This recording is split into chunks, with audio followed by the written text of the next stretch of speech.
Are you an HVAC professional looking to set your business apart? Then the Leading HVAC podcast is your go-to resource. I'm Kimon Hines, coach and trainer at SVE. And in this podcast, we'll share stories of success and struggle from leaders in the HVAC industry. You'll hear from experienced executives, managers, and innovators, providing you with the hard-earned insights from their journeys. These insights will equip you with the knowledge you need to navigate challenges and truly lead in the ever-evolving HVAC world. Welcome to this episode, and I'm super excited today to be joined by Dana Marr. Dana is the CEO of Wooldridge. So Dana, first of all, welcome to the Leading HVAC podcast. Thank you. Happy to be here.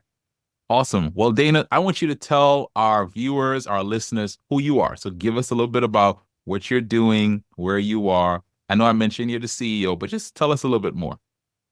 Well, I'm Dana Marr. I'm CEO of Wooldridge Heating Air Electrical in Lynchburg, Virginia. Second generation. Parents started the company. And so currently I'm running the company along with a great team. We've got about 75 to 80 employees.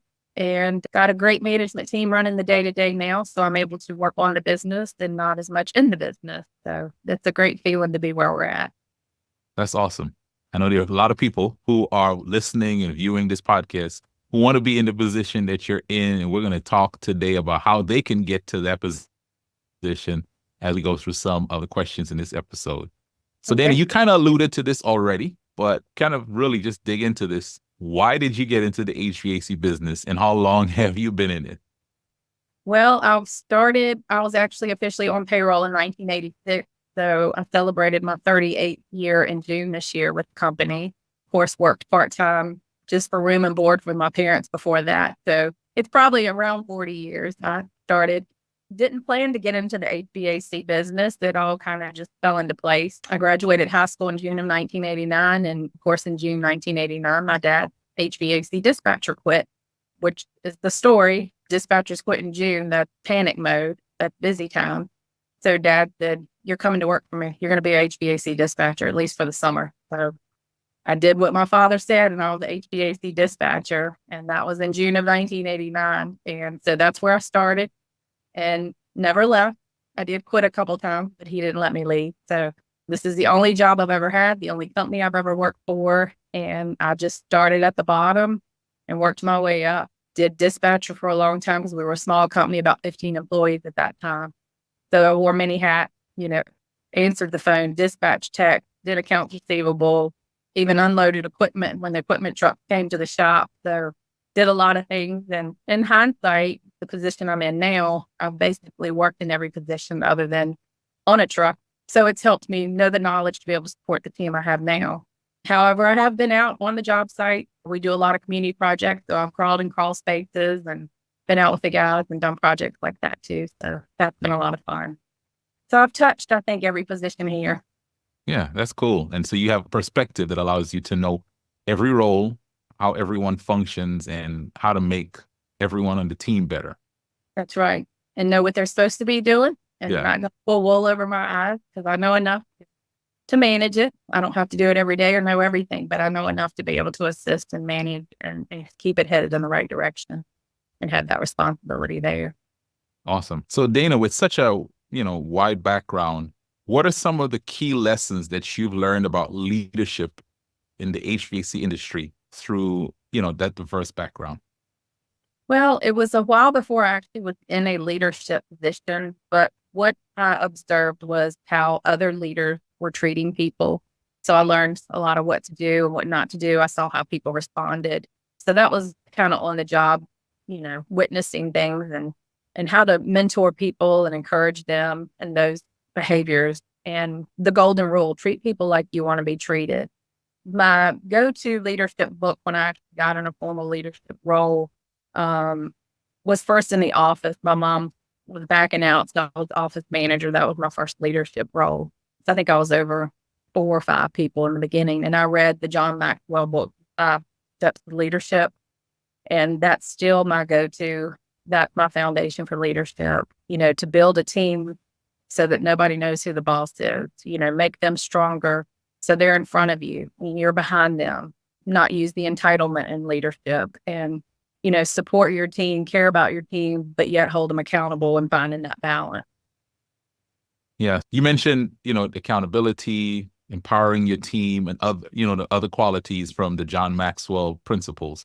Which one of those has been most challenging for you to navigate in your role as a leader?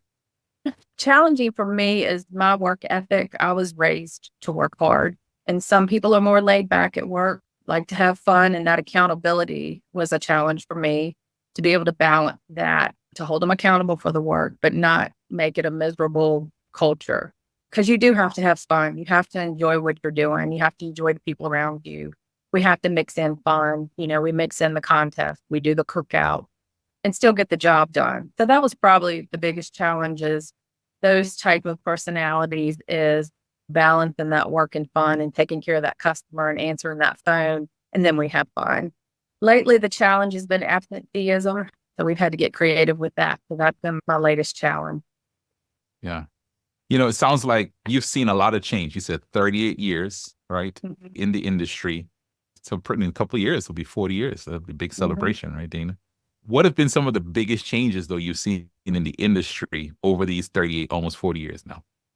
Everything from, equipment changes, Freon changes on that side of it, keeping up with that, keeping up with the training, making sure our lab has the most recent for that. Inside is keeping up with software, updating our software, being creative with memberships and pricing and staying in front of that and being innovative to stay in front of our competitors. We have so much competition in this area and just setting ourselves apart. When I started working here with my dad, we had 4 heat and air companies in Lynchburg. And we all were diverse. We had our own niches. One was like new construction, one was commercial, we were residential. It was friendly, we helped each other.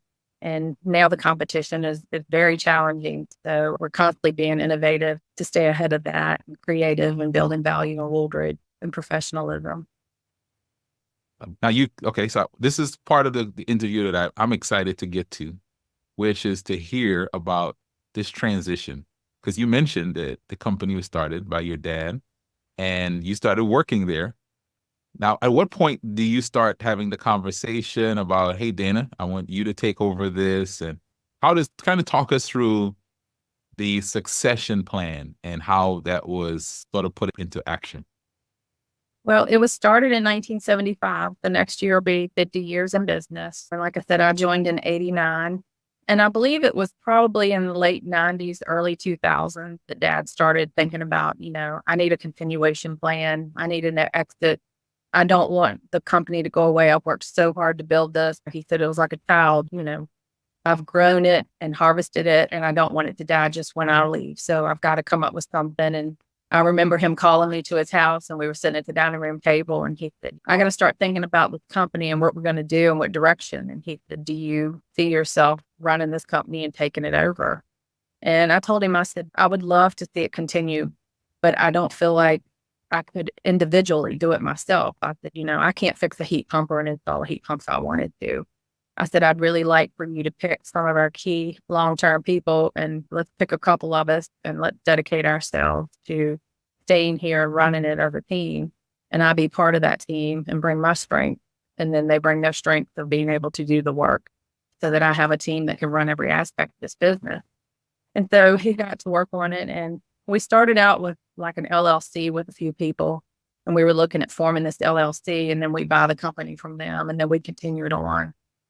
And that didn't work out. That lasted about 3 years. And then 2 of them broke off and started their own business. So we dissolved that. So we had to reconvene and come up with another plan because he didn't want to sell the company, but he did need to be able to cash out somehow his retirement. And then in 2007, that's when we became an ESOP company. And he looked at that plan. Today, we're still 100% ESOP. And that's employee stock ownership program. So that means everybody here earns ownership in the business, and the ESOP owns the business. So Mom and Dad sold Wooldridge Heating and Air to Wooldridge Heating and Air ESOP in 2007. They did an ownership loan. So they loaned us the money to buy the company. So we paid them monthly payment until we bought the business. So the business didn't have to go get a bank loan and go in debt. And it gave them some monthly income too. So in about 2015, so this was implemented in 2007, by 2015, they both started backing out slowly, taking Fridays off and Thursdays off and half a day, and just transitioned out of the company, which stretched us as the next level of leadership, to be on our own some days, make decisions. They weren't here as a correct. And it was a great transition because they just didn't one day pack up and move out. They grew us slowly into the day to day and making decisions and how they handle things. And it worked out really well. And so we still are ESOP right now. The benefits of that is as people retire, the stock come back. And so it's kind of a domino effect. One person leaves, they cash out, then the next person gets those stock. And so it should continue on. And you don't have to pay income taxes each year. So you're able to take that money and reinvest in the stock value and distributions as well. Yeah. Dana, it sounds like your dad, yourself, and the rest of the team, you built a bridge in terms of this transition. There was no sudden move.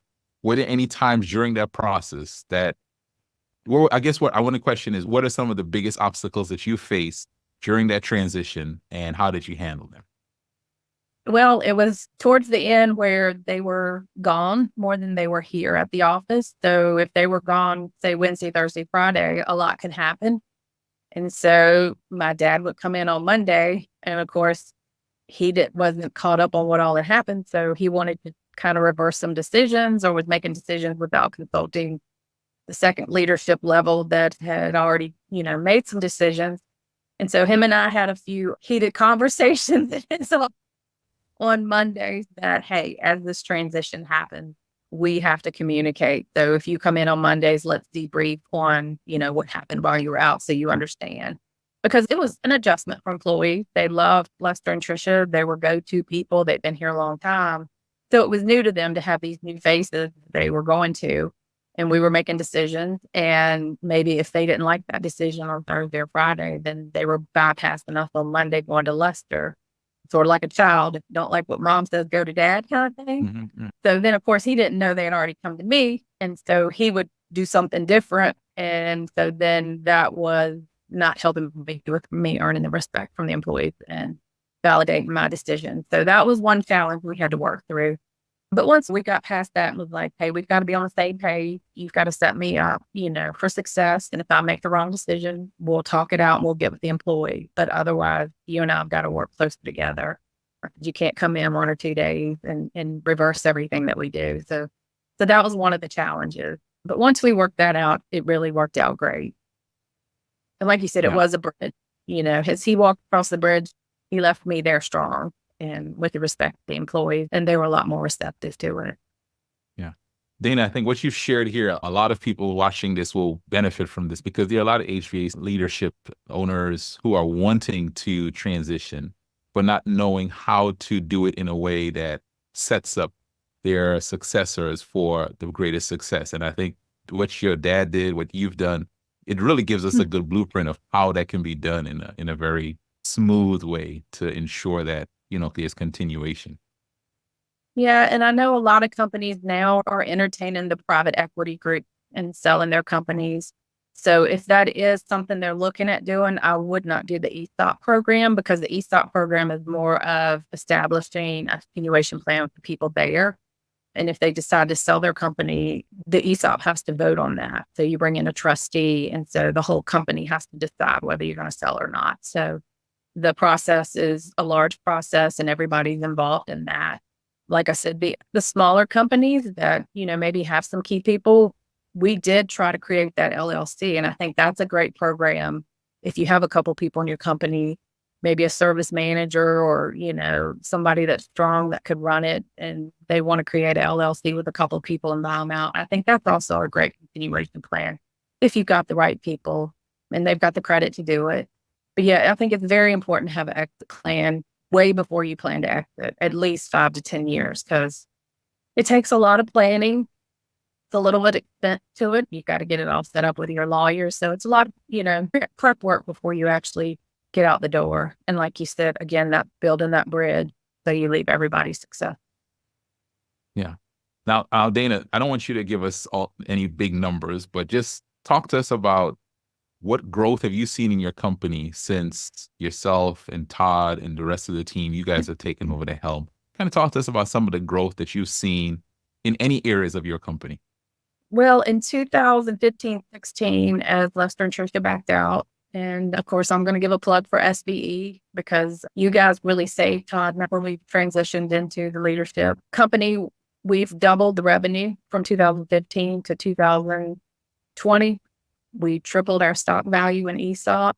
So the business really took a great turn once the new leadership took over. We implemented the SBE process, allowed our techs to sell. Corey worked with us as a business coach and helped us make some better decisions and pull some triggers and helped us understand our financials. And we looked at them monthly. And we just started running a more efficient business. The one-on-one coaching started growing our employees, making them stronger, more confident in their position. So they were generating revenue. So yeah, we doubled it from 2015 to 2020. Yeah. Dana, I want to just congratulate you for the success that you've had, the success you and your team have had. And in working together with you, I think you're an awesome leader. I really do. I see how you empower your team. You bring a certain joy to your leadership. And I guess I would like to ask, what's the Dana Marr secret of leadership? Well, one time I was voted CEO of Lynchburg, best CEO of Lynchburg, and I had to answer a questionnaire. So I took the questionnaire around. I said, they're asking me to describe my leadership style. And I said, I kind of have in my mind what it is, but I want you guys to tell me how you see it. And they said, well, we look at you as firm and fun. When you need to be firm and hold us accountable, we know you're not messing around and we respect you for that. But when we need you, you're there. And you also bring joy to the office and you like to make it a fun place to work. So they said, we feel like you truly care about us, but you will kick us in the butt when we need it and hold us accountable. And that's kind of how I feel. I try to have that balance because you need both. You can't have fun and be nice all the time. But if you're mean and cranky and yell all the time, then that just becomes your style and nobody respects that either. So yeah, I can definitely see that. So I'm looking forward to that book that you write. So I try not to pull the firm side, but yeah, you got to write the Dana Marr Book of Leadership, fun and firm at the same time. I love it. All right. Right. Yeah. So Dana, we like to end the podcast with what I call rapid fire questions. All right. What's the best business book or resource that you've read? Oh, like I said, the John Maxwell 5 Steps of Leadership was one that has just really stuck and gave me the foundation for leadership. The second one was the Chick-fil-A, It's My Pleasure. That's another great little book. And that was one of the largest compliments I got from a customer. They said, your heating and air company is Chick-fil-A of heating and air. So I loved that. Yeah, that's good. I like that. Okay, good. So if you're watching, listening to this, go get those 2 books. All right. What's one thing that you want to be better at as a leader in the next year? Releasing responsibility, because we do have our next level of leadership. And so there's things now that my team will ask me a question and I'm like, well, what would you do? Rather than I have to really pump my brakes and not just give them that question because I'm so used to that support and that mentor and just, helping them. And now I'm having to shift gears and start challenging them to make the decision and see what their thoughts are. And so I can mentor and either change their way of thinking or say, yeah, that's it, go with it. Love it. Okay. Dana, this is one that I'm sure a lot of leaders want to know, right? What do you do to de-stress when you feel like quitting or when you're having a difficult day? Like, what are the top ways you enjoy life? Getting outside. I love outside. Honestly, my happy place is on my 0-turn mower. Really? I put my noise canceling headphones on, get my music, and we have about 10 acres. We cut grass, and that's where I do my decompressing and my thinking. If we have challenges here, and I laugh because my dad had a Kubota tractor, and he's like, I'm getting on my tractor Friday, and he would call me and say, I got it. We need to do this. I do my best thinking outside on the tractor, so I get that from my dad. But anything outside, just fresh air, sunshine, out of the office, recharges my light bulb. I love that. That's good. The 0-turn mower. Okay, so we know the secret now. All right. Makes me feel very powerful. Yeah. Like, I mean, and no one can reach you. It's totally away from the office. I get it. All right, Dan, here's the last question. If you can go back in time What's one piece of advice you give to yourself when you first became a leader? Don't worry so much. I worried a lot and lost a lot of sleep over things that I realized it always worked out. Don't let it steal your joy. You'll get the solution. People will help you. We found SBE. They taught us, don't make emotional decisions. Go to your data. So we play both in now. One of our coaching questions was, what's keeping you up at night? And we got to the point where there's nothing keeping us up at night. We've realized you can make it. You're going to get through it. It might be tough, but the solution's there. Don't waste life worrying. Dana, that's a great way to end this episode. For any leader out there, you may be stressing right now. This advice is great advice. Don't let any of that stuff keep you up at night. Get some rest. So Dana Marr from Wooldridge, thank you so much for being our guest on the Leading HVAC podcast. We wish you much success, continued success in Wooldridge, and enjoy your time on the outdoors as you try that zero-turn lawnmower. And for those of you watching and listening, please make sure you subscribe to this podcast. We have great guests and more great content like this coming your way. Thank you for listening to the Leading HVAC podcast. If you would like to learn more about SBE, you can find us online at sbeodyssey.com. That's sbeodyssey.com. If you enjoyed today's episode, we would appreciate it if you would leave us a review on this podcasting platform. Thank you for tuning in, and we'll see you next time.